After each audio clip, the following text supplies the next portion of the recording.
The morning sun cast long shadows across the failing crops of New Haven Colony. Park Ji-woo knelt between rows of withered corn plants, his weathered hands gentle as he checked each stalk for signs of life. Most were brown and brittle, victims of the harsh soil and unpredictable weather of planet Kepler 442b. Ji-woo wiped sweat from his forehead and stood slowly. His back ached from hours of work, but he could not afford to rest. Every plant that survived meant food for his family, especially for his 12-year-old son, Hyun-woo, who needed special care and nutrition. The communication device on his belt buzzed with an urgent message. Colony Administrator Lee Taemin was calling an emergency meeting. Ji-woo looked back at the dying crops one more time before heading toward the central building of their small settlement.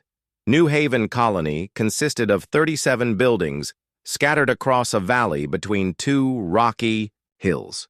The structures were simple and functional, built from local materials and recycled metal from the original landing ships. What had once been a hopeful community of 800 colonists had shrunk to just 230 people over the past 5 years. Ji-woo entered the meeting hall where colonists were gathering with worried faces. Administrator Lee Taemin stood at the front of the room, holding a datapad with news from Earth. His expression was grim. "I received a transmission from the Galactic Council this morning," Taemin began. His voice carried the weight of terrible news. "They have reviewed our colony status and production reports." The room fell silent. Everyone knew their crops had been failing. Everyone knew they were barely surviving on emergency supplies from Earth that arrived every 6 months. "The Council has declared New Haven economically unviable," Taemin continued.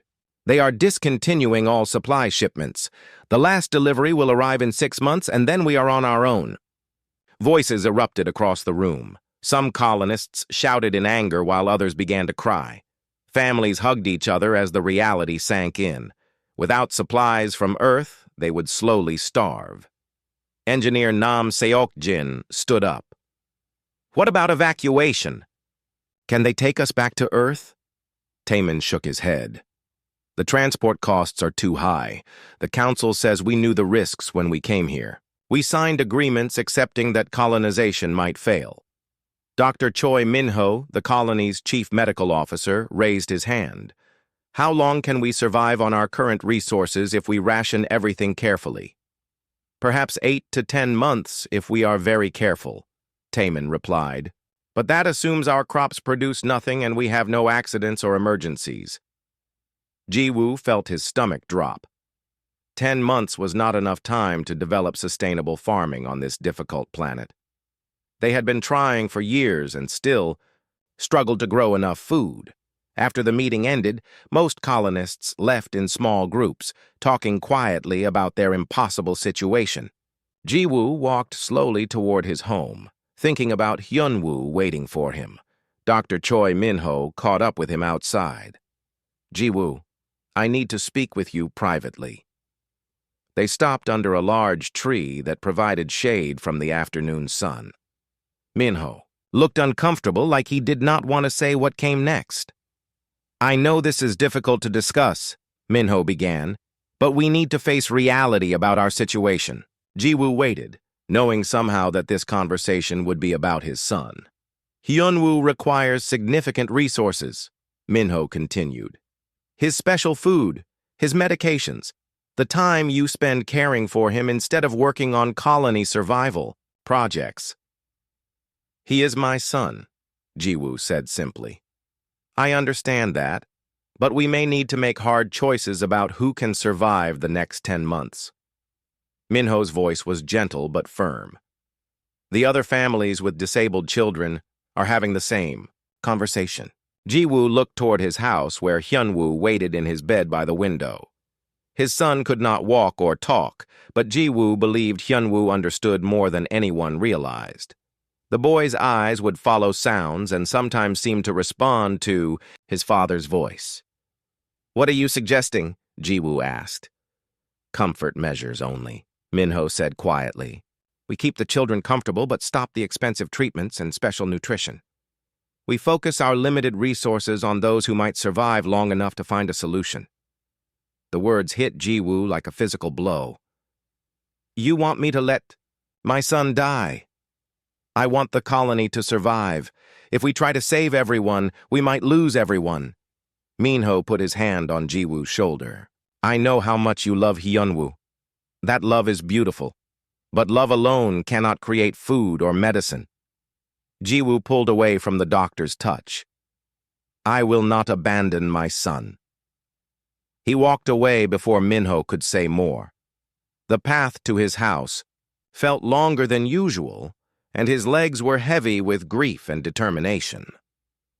Inside the small two-room house, Hyunwoo lay in his special bed. The boy's thin body was positioned carefully with pillows and supports. His dark eyes moved toward Jiwoo when he entered the room. Hello, my son, Jiwoo said softly, sitting beside the bed. Did you miss me while I was working? Hyunwoo made no sound, but his eyes seemed to brighten. Jiwoo had learned to read the small signs that showed his son's awareness. It was time for Hyunwoo's afternoon feeding. Jiwoo prepared the special nutritious mixture that cost precious credits from their family allowance. The process was slow and careful. He had to place small amounts of food in Hyunwoo's mouth and wait for him to swallow safely. The crops are not growing well, Jiwoo told his son as he fed him. The soil here is difficult and the weather changes too quickly, but I will keep trying. Other colonists passed by the window, heading home from their own work. Some looked through the glass and saw Jiwoo feeding his son. Their expressions showed both admiration and concern. Everyone knew how much time and resources Jiwoo devoted to Hyunwoo's care. Teacher Lim Soo-jin stopped at the door. She taught the colony's healthy children and had always been kind to Jiwoo's family. How is Hyunwoo today?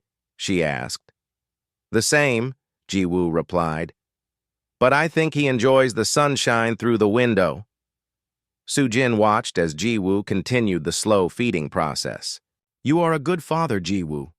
In better times, no one would question what you do for your son. These are the times we have, Jiwoo said. I cannot choose different times. I can only choose how to live in these times. After Soo-jin left, Jiwoo finished feeding Hyunwoo and cleaned his face gently. The boy's eyes followed his father's movements, and for a moment, Jiwoo thought he saw something like understanding there. Tomorrow, I will work on the water system, Jiwoo told his son. Engineer Nam thinks we can improve irrigation for the crops. Maybe we can grow more food. Outside, the sun was setting behind the rocky hills. The dying light made the struggling colony look even more fragile and temporary. But inside the small house, a father's love remained constant and strong, even as the world around them grew darker and more uncertain. Jiwoo would not give up on his son, no matter what anyone else believed was practical or necessary. Love might not create food or medicine, but it created something else that might be just as important for survival. It created hope. High above the planet Kepler 442b, invisible to human detection systems, a massive crystalline ship drifted silently through space. The vessel looked like a giant piece of carved diamond, its surfaces reflecting starlight in patterns that would have been beautiful to human eyes. But beauty was not a concept that the ship's inhabitants understood or valued. Inside the ship, observer Keth 9 studied multiple screens showing different views of the human colony below. The being stood 7 feet tall, its body made of translucent crystal that pulsed with soft blue light. Where humans had eyes, Keth 9 had complex geometric patterns that could see across many different types of energy. The Viridians had evolved beyond biological form millions of years ago. They had also evolved beyond what they considered the wasteful emotion of love. Their society operated on pure logic and efficiency. Every action had to serve a clear purpose that helped their species survive and grow stronger. Status report. On the human settlement, came a voice from the ship's central command. The words did not travel through sound, but through direct energy transfer between crystalline minds. The colony continues to function despite resource limitations, Keth 9 replied. However, their behavior patterns remain highly inefficient. They waste significant resources on non-productive biological units. Elaborate on this waste. Keth 9 activated a detailed scan of Ji-Woo's house. The image showed the human father carefully feeding his disabled son. Subject Park Ji-Woo devotes approximately 4 hours daily to maintaining a genetically defective offspring. The offspring contributes nothing to colony survival and consumes resources that could sustain 1.3 productive adults. Other Viridian. Observers on the ship focused their attention on Keth 9's report. The crystalline beings found human behavior puzzling in many ways, but this particular behavior seemed especially strange. Why does the adult male continue this inefficient practice? Asked observer Teth 4, who specialized in studying biological species. Analysis suggests an emotional attachment the humans call love, Keth 9 explained. This emotion causes them to care for offspring even when those offspring cannot contribute to group survival. The Viridian High Command had sent this observation ship to study human colonies because humans were expanding rapidly across the galaxy. Unlike most species, humans seem to thrive in difficult conditions and on planets that other races avoided. The Viridians wanted to understand what made humans so adaptable. Continue monitoring, came the command from their leader, Prime Construct Vex 1. Document all instances of inefficient resource allocation. We need to understand if these behaviors make humans weaker or somehow contribute to their expansion. Success. Keth 9 returned attention to the colony below. The being had been watching the humans for 6 months, since shortly after they received their supply reduction notice from the Galactic Council. During this time, Keth 9 had observed many examples of what appeared to be wasteful human behavior. The humans shared food with weak members who could not work. They spent time comforting each other, instead of focusing solely on survival tasks. They cared for elderly individuals whose productive years had ended.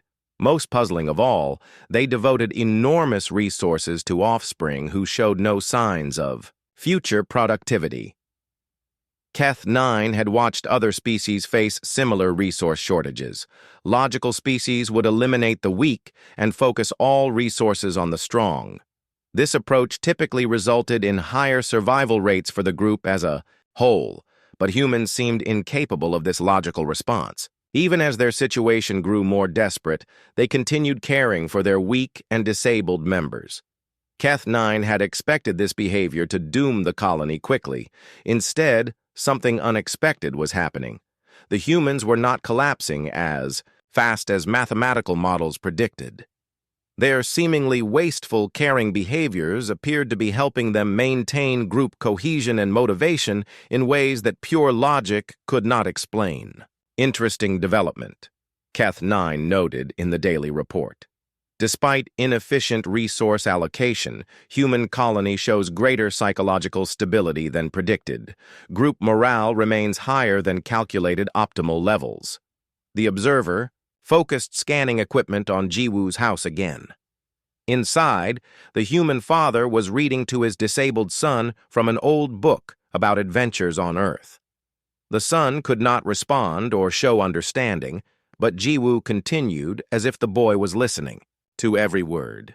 Father figure Park Ji-Woo demonstrates consistent behavior pattern, Keth 9 recorded. Daily care routine for non-functional offspring remains unchanged despite resource shortage. Behavior appears to strengthen subjects' emotional stability rather than drain it.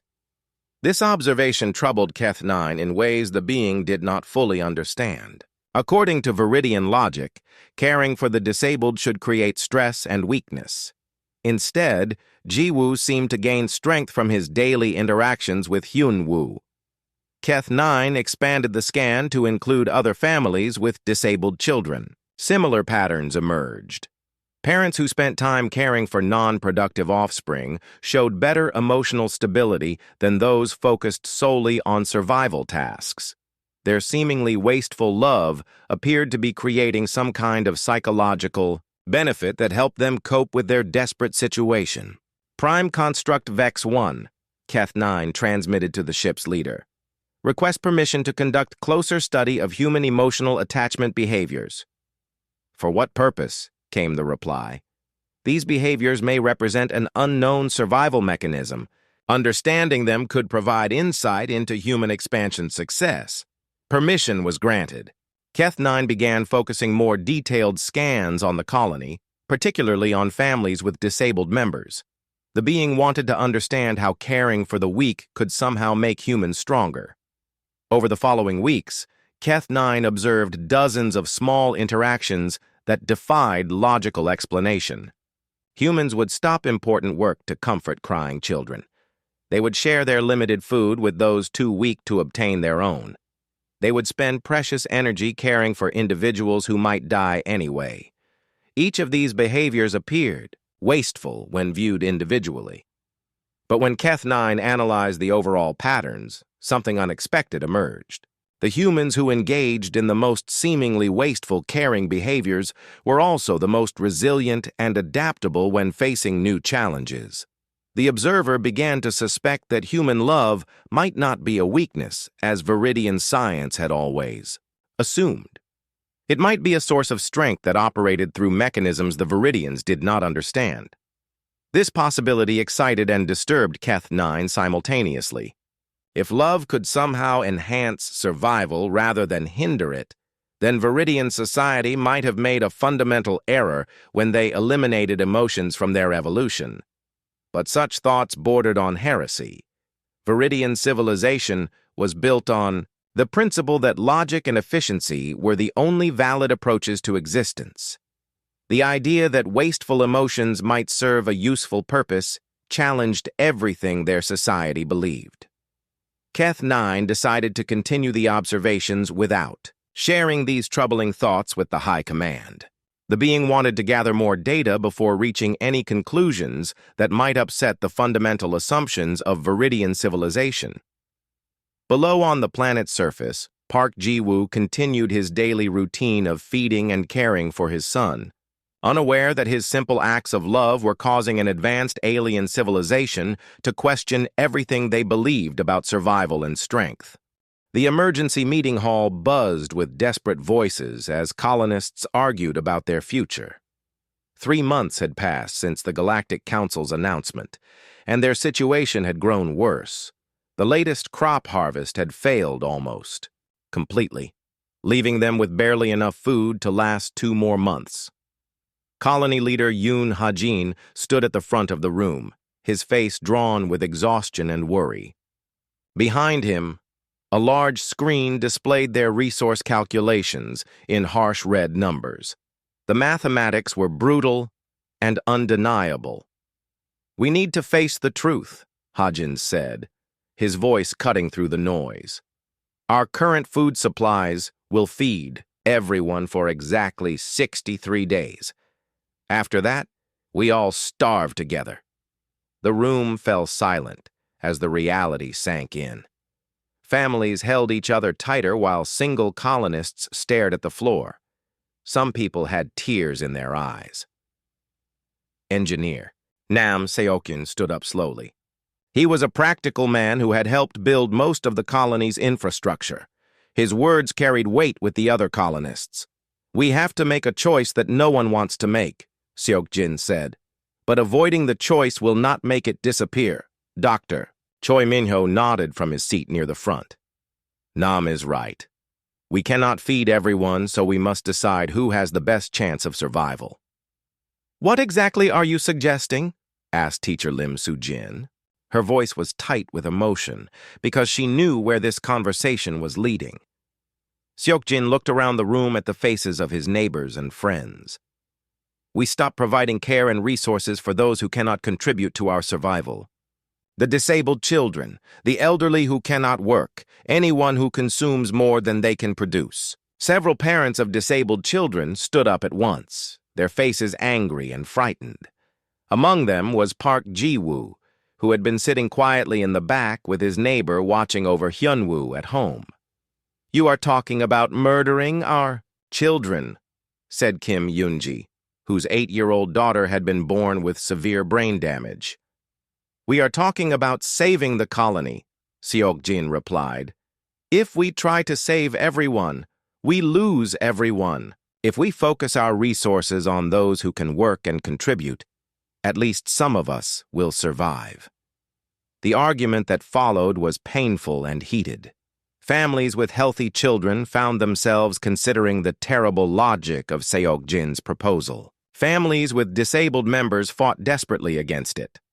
Dr. Song Jin-woo, who specialized in treating the colony's disabled children, stood up with shaking hands.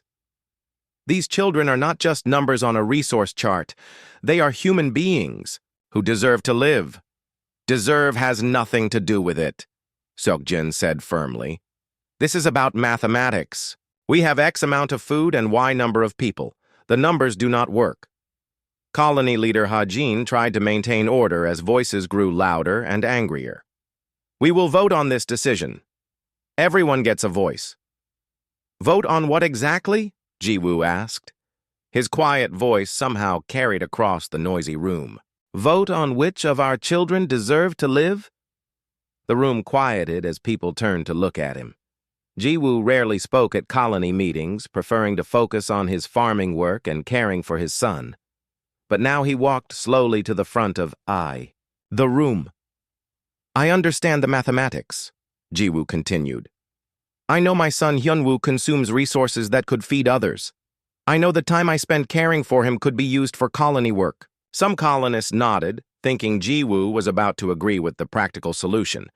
"But I also know something else," Ji-woo said. "If we abandon our children to save ourselves, what exactly are we saving?" He looked around the room at faces he had known for years. These people had been his friends and neighbors. They had helped each other through countless difficulties since arriving on this harsh planet. "Hyun-woo cannot walk or speak," Ji-woo said. "He cannot plant crops or repair machines or teach classes. But every day when I feed him and talk to him, I see something in his eyes that tells me he understands more than we know." Teacher Soo-jin wiped tears from her face. "Ji-woo is right.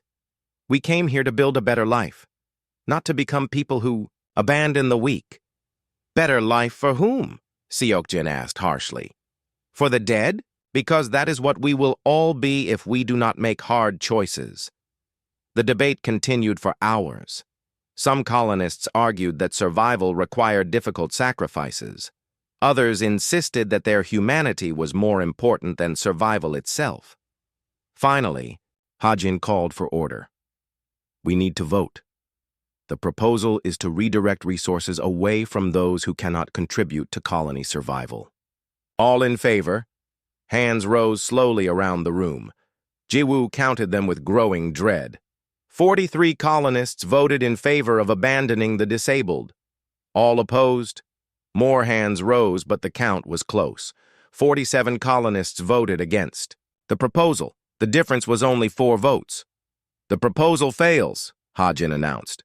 "We will continue caring for all colony members and reduce everyone's rations equally." The families with disabled children felt relief, but it was mixed with fear. They had won this vote by the smallest possible margin, and their situation was still desperate. After the meeting ended, many colonists left in small groups, talking quietly about the difficult decision they had faced. Some who voted against the proposal wondered if they had made the right choice. Some who voted for it felt guilty about abandoning their neighbors. Ji-woo walked home slowly, thinking about the 43 people who had been willing to let his son die. He understood their reasoning, but it still hurt to know that nearly half. The colony viewed Hyun-woo as expendable. At home, his neighbor Lee Min-soo was reading to Hyun-woo from a children's book. The boy's eyes were focused on the reader's face, following the story in his own silent way. "How did it go?" Min-soo asked quietly. "We have more time," Ji-woo replied. but not much. He sat beside his son's bed and took the boy's thin hand in his own. Hyunwoo's fingers seemed to tighten slightly around his father's hand. "I will not give up on you," Jiwoo whispered, "no matter what anyone else believes is practical or necessary." Outside, the sun was setting over the struggling colony. The reduced rations would begin tomorrow, and everyone would share in the sacrifice equally. It was not a perfect solution, but it was a human one. In the crystalline ship high above, Observer Keth 9 recorded the results of the human decision. The beings had chosen inefficiency over logic, sentiment over survival. According to all Viridian calculations, this choice would doom them faster. But something in the way the humans had made their decision intrigued the alien observer. They had not simply calculated the best mathematical outcome. They had struggled with the moral weight of their choice and ultimately decided that some things mattered more than survival itself. Keth 9 began to wonder if the Viridians might be missing something important about the relationship between survival and the values that make survival worthwhile. Observer Keth 9 watched through advanced scanning equipment as Park Jiwoo collapsed beside his son's bed. The human had been working in the fields all morning on reduced rations, then spent his lunch break feeding Hyunwoo instead of eating his own meal. Now Jiwoo lay unconscious on the floor while his disabled son looked down at him with worried eyes. This scene troubled Keth 9 in ways the crystalline being could not fully understand. According to all Viridian logic, Jiwoo's behavior was not just inefficient, but actively harmful to his own survival. Yet the human continued to sacrifice his health and strength to care for his son. Status report on human colony observation. Came a transmission from the Viridian High Command. The humans continued to display illogical resource allocation, Keth 9 replied. Subject Park Jiwoo has now reduced his own food intake by 40% to maintain nutrition levels for his non-productive offspring. Fascinating inefficiency, responded Prime Construct Vex 1.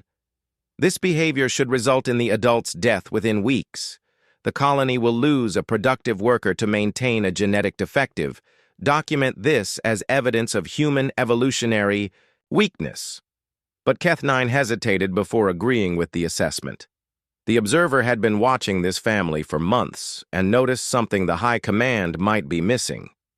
Prime Construct, I request permission to conduct more detailed analysis of this behavior pattern. For what purpose? The subject's seemingly wasteful actions may be producing unexpected results in colony stability and morale. Permission was granted, though Keth 9 sensed disapproval from the High Command. Viridian society had little patience for studying behaviors they had already classified as inefficient.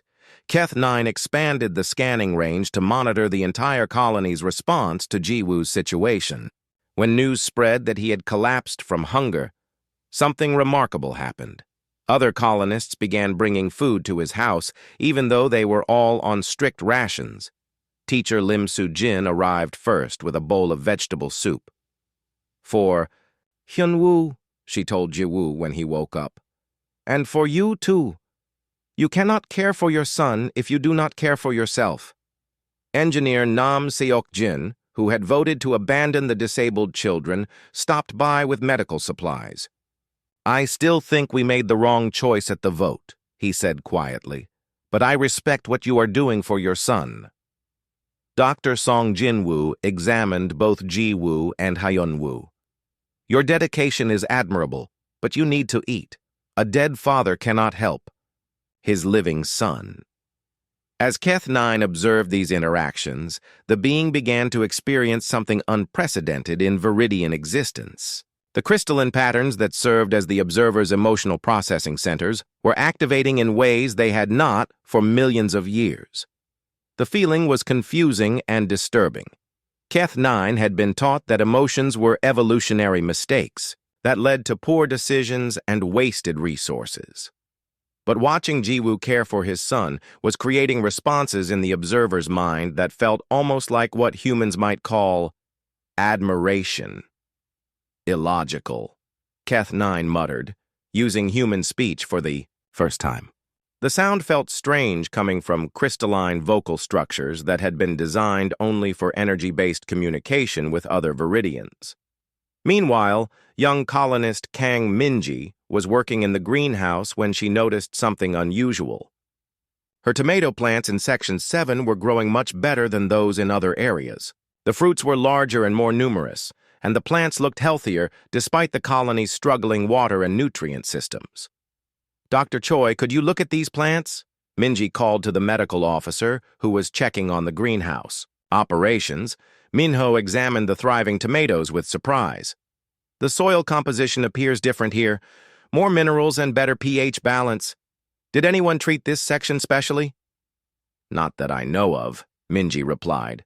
"But these plants could feed 6 families for a week if they all produce like this." Neither human realized that observer Keth-9 had been secretly adjusting the soil chemistry in that section. The alien being had not done this as part of any official Viridian experiment. Instead, something about watching Jiwoo's dedication had inspired the observer to help in small, undetectable ways. This unauthorized assistance violated every principle of Viridian scientific observation. They were supposed to study without interfering, to remain objective and detached. But Keth-9 found it increasingly difficult to watch the humans struggle when simple adjustments could ease their suffering. That evening, Keth-9 observed Jiwoo's daily routine with his son. Despite his weakness from hunger, the father still spent an hour reading to Hyunwoo, talking to him about the day's events, and gently exercising the boy's limbs to prevent muscle deterioration. "Today, the tomatoes in Section 7 are growing." "Very well," Jiwoo told his son. "Minji thinks we might have a good harvest from that area. Maybe things are not as hopeless as they seem." Hyunwoo's eyes followed his father's voice, and for a moment, Keth-9 thought the boy's expression changed slightly. It was subtle, but the observer's advanced sensors detected minute changes in the child's brain activity during these conversations with his father. "Impossible," Keth-9 transmitted to itself. The human child had been classified as completely unresponsive based on initial scans. But the data showed something different. Hyunwoo's neural patterns were more active during interactions with his father than at any other time. This discovery excited Keth-9 in ways the being did not understand. If the disabled child was more aware than anyone realized, then Jiwoo's seemingly wasteful care might be accomplishing something important after all. The observer began running more detailed scans on Hyunwoo's brain function. The results were startling. The boy's neural development was unusual but not absent. His brain was processing information in ways that human medical equipment could not detect. Over the following days, Keth-9 made more small adjustments to help the colony. A slight increase in water pressure here, a minor repair to solar panels there, subtle improvements to air filtration systems. Nothing that would be noticed as outside interference, but enough to ease the human's daily struggles. With each act of secret assistance, Keth-9 felt the strange new sensations growing stronger. The observer was beginning to understand that these feelings might be what humans called compassion and hope. For the first time in millions of years of Viridian evolution, one of their species was rediscovering emotions, and it was happening because of a human father's love for his disabled son. The storm hit New Haven Colony without warning on a Tuesday morning. The weather sensors had detected nothing unusual, but within minutes, violent winds were tearing at the buildings and toxic gases were leaking from damaged atmospheric processors. Emergency. Alarms blared across the settlement as colonists ran for shelter in the reinforced medical bay. The building had been designed to serve as a safe room during emergencies, with independent life support systems and thick walls that could withstand the planet's worst weather. Park Ji-woo was in the middle of feeding Hyunwoo when the storm struck. The house shook violently as winds hammered the walls, and the lights flickered as power systems strained under the assault. "Emergency evacuation to medical bay immediately," came Administrator Lee Taemin's voice over the communication system. "Toxic gas leak in residential areas. This is not a drill." Jiwoo looked at his son lying in bed, then at the medical supplies and special nutrition equipment that kept Hyunwoo alive. The medical bay was 300 meters away through the storm, and he could not carry both his son and the essential equipment. The house shuddered again as another blast of wind hit it. Through the windows, Jiwoo could see other colonists running toward the medical bay, some carrying their children while others helped elderly or injured neighbors. He picked up Hyunwoo in his arms, the boy's thin body light but awkward to carry. Then he looked at the medical supplies and feeding equipment. Without them, Hyunwoo would not survive more than a day or two, even if they escaped the immediate danger. Jiwoo set his son down and reached for the equipment, trying to figure out how to manage everything. But as he struggled with the decision, something extraordinary happened. Hyunwoo made a sound. It was not much, just a small vocalization, but it was the first sound Jiwoo had ever heard his son make. The boy was looking directly at his father with focused, alert eyes. Then, even more impossibly, Hyunwoo moved his arm deliberately and pointed toward the medical supplies. "Did you just tell me to take the equipment?" Jiwoo whispered, hardly believing what he was seeing. Hyunwoo's eyes remained fixed on his father's face, and he made the sound again. This time, it seemed almost like he was trying to form a word. Teacher Park Yuna burst through the door at that moment, having come back to check on families who might need help evacuating. "Jiwoo, we need to get you and Hyunwoo to safety now," she called out, then stopped when she saw the boy's alert expression. "Is Hyunwoo okay? He looks different." "He pointed," Jiwoo said with wonder in his voice. "He made a sound and pointed at his medical equipment." Yuna stared at the boy in amazement. She had known Hyunwoo for years and had never seen him show such clear signs of awareness and communication. "You carry Hyunwoo," she said quickly. "I will take the medical supplies. We can discuss this miracle after we survive the storm." Together, they made their way through the violent winds to the medical bay. The building was crowded with frightened colonists, but Dr. Song Jinwoo immediately found space for Hyunwoo and began examining him. "This is incredible," Dr. Song muttered as he checked the boy's responses. "His brain activity is completely different from our previous scans. It is like his neural pathways have suddenly become much more active." Dr. Choi Minho joined the examination, bringing the colony's most advanced medical scanner. "These readings show cognitive function we have never detected before. Hyunwoo, can you look at me?"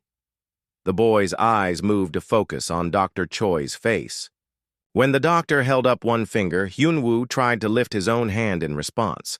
The movement was weak and shaky, but it was clearly intentional. "How is this possible?" Minho asked. "His condition has been stable and unchanging for 12 years. Maybe it was never as simple as we thought," Dr. Song replied. "Brain development can be affected by environmental factors, including long-term stimulation and care." Teacher Lim Soo-jin, who was helping organize the evacuated families, overheard the conversation. "Jiwoo has talked to Hyunwoo every day for years. He reads to him, tells him stories, explains everything that happens in the colony. What if all that communication was helping his brain develop in ways we could not measure?" High above the planet, observer Keth 9 was monitoring the storm, and the colony's response with intense interest. The being's sensors had been tracking Hyunwoo's neural development for weeks, watching as the boy's brain activity gradually increased in response to his father's constant care and attention. What the humans did not realize was that Kepler 442b's unique atmospheric composition included trace elements that could enhance neural development under the right conditions. But those conditions required specific types of stimulation over long periods of time. Jiwoo's devoted care had provided exactly the right kind of mental stimulation to help his son's brain overcome its initial developmental problems. The seemingly wasteful hours of talking, reading, and interaction had been healing the boy's neural pathways in ways that medical science could not detect. "Remarkable," Keth 9 transmitted to itself, no longer bothering to report these observations to the Viridian High Command. The human's inefficient behavior was actually the most efficient possible treatment for his offspring's condition. Back in the medical bay, Hyunwoo was showing more signs of awareness and communication. When his father spoke to him, the boy's eyes would track the sound of his voice. When offered simple choices, he would look toward his preferred option, can. "You squeeze my hand if you understand me?" Jiwoo asked his son. Hyunwoo's fingers tightened around his father's hand in a clear, deliberate response. Tears ran down Jiwoo's face as he realized that his son had been aware and listening all along. "I knew you were there," Jiwoo whispered. "I always believed you could understand me." The storm raged outside for 6 more hours, but inside the medical bay, a different kind of miracle was unfolding. The boy who everyone had considered hopeless was proving that hope and love could sometimes achieve what science said was impossible. Observer Keth 9 watched these events with growing amazement. The Viridian being was beginning to understand that human love was not just an inefficient emotion. It was a force that could literally reshape reality, creating possibilities that pure logic could never achieve. For the first time in Viridian history, one of their species was learning what it meant to hope. 6 months had passed since the Galactic Council's abandonment deadline. The colonists of New Haven had prepared for the worst, expecting to slowly starve as their supplies ran out. Instead, they woke one morning to find massive ships appearing in their sky. But these were not the human rescue vessels they had hoped for. The ships were unlike anything in human design, looking like enormous crystals that caught and reflected the morning sunlight in brilliant patterns. Administrator Lee. Taemin received a communication on a frequency that human technology should not have been able to detect. The voice that came through their systems was unlike anything they had ever heard, speaking perfect Korean with tones that sounded like music. "Humans of New Haven Colony, we are the Viridians. We have been observing your settlement. We request permission to make contact." The colonists gathered in the meeting hall, staring up at the alien ships through the windows. Fear and wonder mixed on their faces as they realized they were not alone in the universe. "This is Administrator Lee Taemin of New Haven Colony," he transmitted back. "We grant permission for peaceful contact." A beam of light descended from the largest ship, and 3 figures materialized in the meeting hall. The beings were tall and graceful, their crystalline bodies pulsing with soft blue light. The colonists stepped back in amazement and fear. The lead figure spoke first. "I am Observer Keth 9. We have been studying your species and your colony for many months." "Studying us?" Taemin asked. "For what purpose?" "To understand how humans survive and expand across the galaxy despite behaviors that appear inefficient." "To our science," Keth 9 replied. "We have learned much from watching your settlement." Park Jiwoo stood near the back of the room, holding Hyunwoo in his arms. Over the past months, his son had continued to develop new abilities. The boy could now make simple sounds, move his hands deliberately, and even take small amounts of food on his own. Keth 9's attention focused immediately on Jiwoo and his son. "Subject Park Jiwoo and offspring Hyunwoo," the being said. "Your daily interactions have been particularly instructive." "You have been watching my family?" Jiwoo asked. "We have been watching all of you," Keth 9 replied. "But your care for your disabled son has taught us something we did not expect to learn." The crystalline being's body pulsed with brighter light as it continued. "Viridian society eliminated what you call love millions of years ago. We believed it was an evolutionary weakness that led to inefficient resource allocation." Dr. Song Jinwoo stepped forward. "What changed your minds? Watching this father care for his son showed us that love is not waste," Keth 9 said, gesturing toward Jiwoo and Hyunwoo. "It is a force that creates possibilities where none existed before."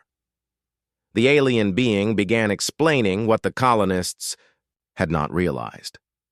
Hyunwoo's remarkable recovery was not just the result of his father's care. The boy's brain had developed unique capabilities during his healing process. Your son's neural patterns are unlike any we have observed, Keth-9 told Jiwoo. His mind can process complex mathematical and scientific concepts at extraordinary speeds. The years of loving stimulation from his father, combined with this planet's atmospheric conditions, have created something new in human evolution. Dr. Bae Jong-ho, the colony's technology specialist, had been working with Hyunwoo to develop communication devices. The boy solved an engineering problem yesterday that I had been working on for months, he said in amazement. He could not speak the answer, but he showed me the solution through simple gestures. Keth-9 nodded. What humans call waste, we now understand as investment. The resources devoted to caring for this child have produced a breakthrough that benefits all humanity. The Viridian explained that their species had been searching for ways to advance beyond pure logic. They had reached the limits of what cold efficiency could achieve. Their civilization had become stagnant because they had eliminated the creative force of emotional bonds. We offer New Haven Colony full membership in the Galactic Council, Keth-9 announced. We also offer unlimited resources and protection, not because of your agricultural output or strategic value, but because you possess something the galaxy desperately needs. What is that? Asked colony leader Yoon Hajin. Proof that love is not weakness but the greatest strength in the universe, Keth-9 replied. Your willingness to care for the vulnerable, to sacrifice for those who cannot repay you, to choose compassion over efficiency. These are the qualities that create true advancement. Over the following weeks, the Viridians began sharing their advanced technology with New Haven. But more importantly, they started learning from the humans how to rediscover emotions and caring, relationships. Observer Keth-9 spent long hours with Jiwoo and Hyunwoo, watching the father feed his son and talk to him about their daily experiences. The crystalline being was slowly learning what it meant to feel attachment and concern for others. I do not understand how you continued caring for your son when everyone said it was pointless, Keth-9 said one afternoon. Jiwoo smiled as he helped Hyunwoo practice using his new communication device. Love does not require understanding. It only requires choosing to care, even when caring is difficult. The boy looked up at the alien observer and activated his device. The machine translated his thoughts into speech. Thank you for helping my father help me. Keth-9's crystalline body pulsed with colors that had not been seen in Viridian society for millions of years. The being was experiencing joy for the first time. No, Keth-9 replied. Thank you for teaching us that some things matter more than survival. You have shown us that without love, survival has no meaning. As the months passed, New Haven grew from a failing colony into the center of a new kind of galactic civilization. Humans and Viridians worked together, combining human compassion with alien technology to create solutions that neither species could have achieved alone. Hyunwoo became the first in a new generation of enhanced humans, his unique neural development, opening possibilities for human evolution that no one had imagined. But his abilities came not from genetic engineering or advanced technology, but from 12 years of patient love from a father who refused to give up. The boy who had once been called a waste became proof that love is never wasted. In the vast cosmos, where cold logic and efficient calculation ruled most civilizations, humanity's greatest strength was their willingness to care for those who could not care for themselves. And in learning this lesson, the galaxy itself became a little more human, a little more compassionate, and a little more hopeful about the future.